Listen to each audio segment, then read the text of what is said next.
Acredite em mim, nossa maior derrota não foi dentro do campo. Este é o Visão Libertária, sua fonte de informações descentralizadas e distribuídas. O resultado da partida entre Brasil e Croácia pelas quartas de final da Copa do Mundo decepcionou todos os brasileiros.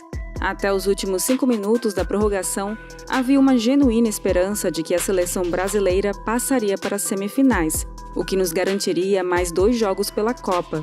E, para os mais bagunceiros e funcionários públicos, garantiria algumas horas de folga do trabalho na terça-feira. Porém, quando a Croácia empatou a partida, todos meio que imaginaram que a vaca do Brasil estava indo mesmo para o brejo. A Croácia já havia consolidado seu nome na competição em virtude da disputa de pênaltis na fase anterior, contra o Japão, com o goleiro Livakovic defendendo nada menos que 3 cobranças. E na disputa contra o Brasil, a coisa seguiria pelo mesmo rumo. Com o primeiro pênalti mal cobrado e um quarto pênalti indo parar na trave, a seleção brasileira voltou para casa mais cedo. A partir daí, muito se questionou a respeito da escalação feita por Tite, das substituições realizadas ao longo da partida, das opções ofensivas mesmo depois de o Brasil ter feito um gol na prorrogação e especialmente sobre os batedores dos pênaltis da seleção.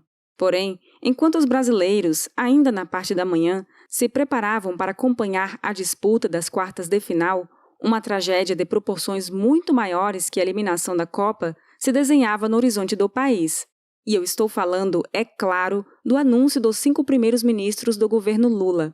Enquanto o povo brasileiro se distraía com a Copa, seu futuro presidente revelava ao mundo o que todos já sabiam. Seu governo será um misto de corrupção, velha política e total socialismo. Os nomes revelados por Lula e por seu governo de transição são tão ruins que poderiam fazer aumentar o número dos cavaleiros do Apocalipse para 5. Não. O problema não é o fato de que apenas homens foram indicados para compor o gabinete de Lula até o momento, como se queixou a Miriam Leitão. O grande problema são os nomes em si, sua mentalidade e, principalmente, o seu conhecido envolvimento com o que há de pior no petismo. E, por que não, na esquerda brasileira como um todo. Lula indicou principalmente nomes políticos, com destaque para governadores do Nordeste que estão de saída. Rui Costa, governador da Bahia na Casa Civil, e Flávio Dino, governador do Maranhão e senador eleito para a pasta da Justiça. Mauro Vieira, indicado para o Ministério das Relações Exteriores, já havia ocupado esse cargo no segundo governo Dilma Rousseff, o que é um balde de água fria para todos os que esperavam do governo Lula 3.0 algo diferente do que foram os governos da mulher Sapiens. E quanto à nomeação de José Múcio para a defesa, bem, num primeiro momento, parece ser um aceno de Lula na direção dos militares. Mas o nome que mais causou comoção, sem dúvidas, foi o de Fernando Haddad para o Ministério da Fazenda. Não que isso tenha sido uma grande surpresa, longe disso. Quase todo mundo que possui algum grau de sensatez já esperava por essa indicação. E eu ouso especular que o mercado, inclusive, já havia precificado essa escolha. Porém, o anúncio do nome de Haddad para a pasta da Fazenda, sacramentando a suspeita de todos, causou sim algum impacto. É desnecessário dizer que Fernando Haddad, o poste de Lula em 2018, derrotado fragorosamente por Bolsonaro naquele ano, é qualquer coisa menos um economista competente. Diferente de outros nomes mais ortodoxos, originalmente ventilados para a imprensa, Haddad não possui compromisso com a responsabilidade fiscal, com a redução do Estado e com sadias políticas econômicas. Seu compromisso é apenas cumprir a agenda socialista do seu partido. Dizer que o ex-prefeito de São Paulo, ou pior, por sinal, flerta com o comunismo é pegar leve. Haddad escreveu em 1990 uma dissertação de mestrado de nome Debate sobre o caráter socioeconômico do sistema soviético e, em 1996, uma tese de doutorado de nome De Marx a Habermas, o materialismo histórico e seu paradigma adequado. Desse sujeito, infelizmente, não podemos esperar qualquer resquício de ortodoxia econômica. Como era previsto, Lula deverá desmembrar o Ministério da Economia de Bolsonaro para criar vários outros ministérios em seu lugar. É óbvio, uma vez que muitos apoiadores do Molusco agora cobram a dívida por seu apoio. Haddad não herdará, portanto, todo o papel político do Paulo Guedes, mas isso não chega a ser uma boa notícia. Sobre o papel do seu ministro da Fazenda, Lula disse pouco, apenas que o novo ministro deverá falar sobre o mercado, mas também sobre preocupações sociais, o que basicamente significa dizer que Haddad trabalhará para arruinar a economia do Brasil, chutando o teto de gastos para o além ou enchendo-o de buracos para custear a farra social de Lula e sua gente. Chega a ser risível, olhando em retrospecto, a crença de muitos eleitores de Lula de que o Molusco seria capaz de indicar um nome ortodoxo para a pasta da Fazenda, como os cogitados Henrique Meirelles, Pércio Arida e Armínio Fraga. Doce ilusão dos apoiadores isentões de Lula e sua gente. Estava óbvio para todos que a coisa caminharia nesse sentido.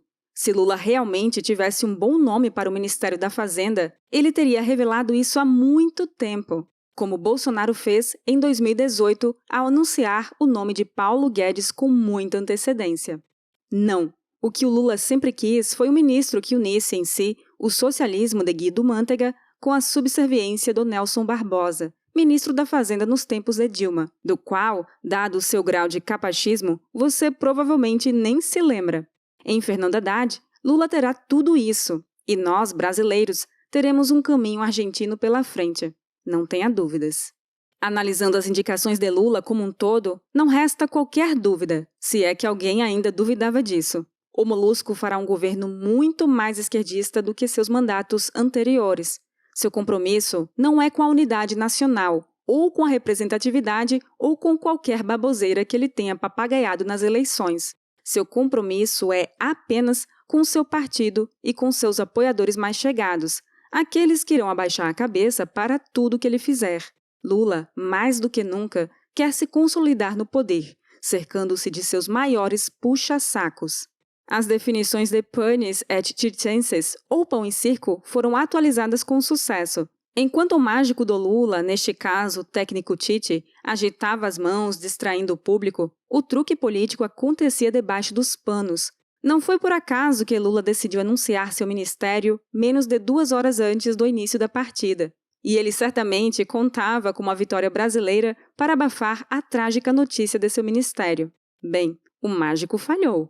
O coelho pulou da cartola antes da hora, e como não teremos jogos da seleção brasileira na próxima semana, teremos muito tempo para analisar cuidadosamente cada um dos nomes indicados por Lula.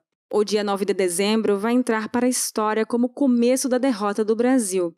Não estou falando da derrota dentro de campo, porque essa já aconteceu e teve seus efeitos imediatos. Estou falando da derrota de boas políticas de governo que foram adotadas nos últimos anos, com foco na redução da máquina estatal, nas privatizações e em maiores liberdades individuais. Lula não precisará de muito tempo para desfazer todos esses avanços. E acompanhado de seus 5 cavaleiros do Apocalipse, e estou contando apenas com os que já foram indicados, o trabalho de destruição do Brasil será realizado de forma muito mais efetiva. Se a escolha dos 5 batedores de pênalti da seleção brasileira parecia equivocada, o fato é que a revelação dos primeiros 5 nomes do Ministério de Lula mostrou-se uma tragédia completa, que faz a eliminação da seleção brasileira na Copa do Mundo parecer aceitável e ordinária. Não é possível esperar nada de bom do governo Lula com uma base ministerial como essa. É claro que todos os isentões devem estar tremendamente decepcionados, mas nós, libertários, não podemos deixar de dizer: eleitor de Lula, nós avisamos. Faz o L. Daqui a 4 anos, o Brasil terá a oportunidade de voltar à Copa do Mundo com uma seleção mais bem organizada, para tentar entregar ao povo brasileiro, depois de um jejum de 24 anos, o Hexa. Não sabemos, porém, se teremos ainda um Brasil daqui a 4 anos, no que se refere a todos os outros setores da vida pública. Com base nos primeiros anúncios do gabinete ministerial de Lula, e já prevendo os próximos anúncios, podemos parafrasear Dante Alighieri a respeito do futuro do Brasil. Deixai toda esperança, vós que aqui viveis.